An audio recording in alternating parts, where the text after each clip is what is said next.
ہر کوئی دنیا سے جاتے ہوئے اولاد یاد کرتا ہے. میرے باپ اچانک اللہ نے موت دی، ہارٹ اٹیک ہوا، ٹھیک ٹھاک تھے، اچانک. تو ایک میری بہن لاہور تھی، ایک فیصل آباد. تو میرے باپ آخر وقت تک کہتے رہے میری بیٹیاں تو بلا دو، اور میری دھیاں تو لے آؤ، اور میری دھیاں تو ملا دیو، میری بچیاں تو ملا دیو. اور یہ کہتے کہتے دنیا سے چلے گئے. ہر آدمی موت کے وقت یہی کچھ کرتا ہے. میرے نبی دنیا سے جا رہے ہیں، دنیا سے جانے کا وقت ہے. 12 ربیع الاول ہے، پیر کا دن ہے، 7 جون ہے، 11 ہجری 633 عیسوی. جبریل نے آ کے صبح آپ نے ساری بیگمات کو بلایا، رخصت فرمایا، ملاقات کی. بیٹے کو بلایا، کان میں کہا میں جا رہا ہوں. وہ رونے لگی، کرو نہیں، سب سے پہلے تیری میری ملاقات ہو گئی. 6 ماہ بعد بیٹی بھی پہنچ گئی باپ کے پاس.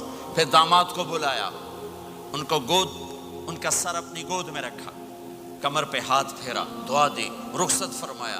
آخر میں اپنی آنکھوں کی ٹھنڈک کو بلایا. کون؟ حسن اور حسین. کہ میری آنکھوں کی ٹھنڈک حسن اور حسین، میرے جنت کے پھول حسن اور حسین. یوں لیا اور ساتھ ہی آنسو ٹپ ٹپ ٹپ ٹپ ٹپ ٹپ. بیویوں کو جدا کیا، آنسو نہیں. بیٹی کو جدا کیا، آنسو نہیں. داماد کو جدا کیا، آنسو نہیں. جب بچوں کو جدا کرنے لگے تو یوں آنسو. ایک کو زہر میں تڑپتے دیکھا، ایک کا کٹا سر نیزے پہ چڑھتے دیکھا تو آنسو رک نہیں سکے. دعا نہیں کی، ہاتھ نہیں اٹھائے، اللہ کی تقدیر کے سپرد کر دیا. اولاد کو ذبح ہونے کے لیے تیار کر لیا کہ کل میری امت اولاد کے پیچھے جھوٹ نہ بولے، رشوت نہ لے، حرام کاروبار نہ چلائے، دھوکہ نہ دے، فراڈ نہ کرے. بچوں کو کہاں سے کھلائیں، بچوں کو کہاں سے پلائیں؟ کہ یہ میرا حسین کا سر کٹ کے نیزے پر چڑھا ہوا ہے. جب سب چلے گئے تو جبریل آ گئے. آپ نے فرمایا کیا ہوا؟ خاموش کھڑے تھے. کہ موت کا فرشتہ دروازے پر ہے، اندر آنے کی اجازت چاہتا ہے. اپنے نبی کا مقام دیکھو، موت بھی پوچھ کے آتی ہے. آپ نے کہا آ جائے. آپ کی اجازت پر ملک الموت اندر آئے. اسرائیل کا السلام علیکہ یا رسول اللہ. کہنے لگا آپ پہلی ہستی ہیں، میں سلام کر رہا ہوں، میں نے کبھی کسی کو سلام نہیں کیا. کہنے لگا آپ پہلی ہستی ہیں، اللہ نے فرمایا تھا پوچھ کے اندر جانا، بن پوچھے نہ جانا. پھر کہنے لگے آپ پہلی ہستی ہیں، اللہ نے فرمایا آنا چاہیں تو لے آنا، رہنا چاہیں تو چھوڑ کے آ جانا. ہاں، یہ وہ دربار رسالت ہے جہاں موت بھی پوچھ کے آتی ہے. آپ نے فرمایا میں اجازت دے دوں میری جان نکالو گے؟ کہا جی نکالوں گا.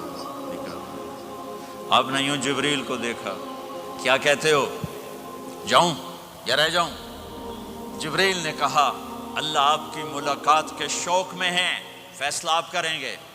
ہاں یہ بات سنانا چاہتا تھا اگلی. آپ نے کہا اچھا جاؤ، پہلے اللہ سے پوچھ کے آؤ میرے بعد میری امت کے ساتھ کیا کرے گا. میرے بچوں کے ساتھ یہ ساری مائیں، میرے بچے میرے بچے میرے بچے میرے بچے.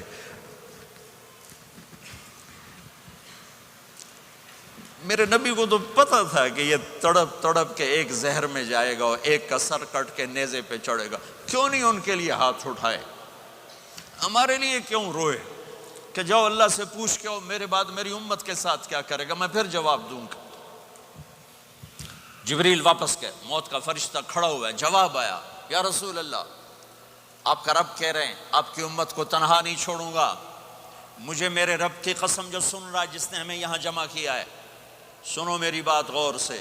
اگر میرے نبی یہ سوال نہ اٹھاتے تو آج میں اور آپ بھی بندر خنزیر میں بدل چکے ہوتے. میری اور رب کی کوئی رشتہ داری نہیں ہے.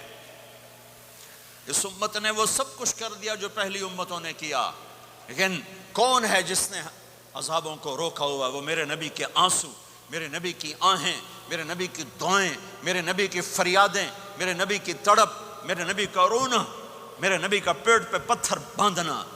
اس نے روک دیا. کوئی نبی جاتے ہوئے امت کے لیے نہیں رویا. واحد نبی ہیں جو جاتے ہوئے امت کے لیے روئے، میری امت میری امت میری امت.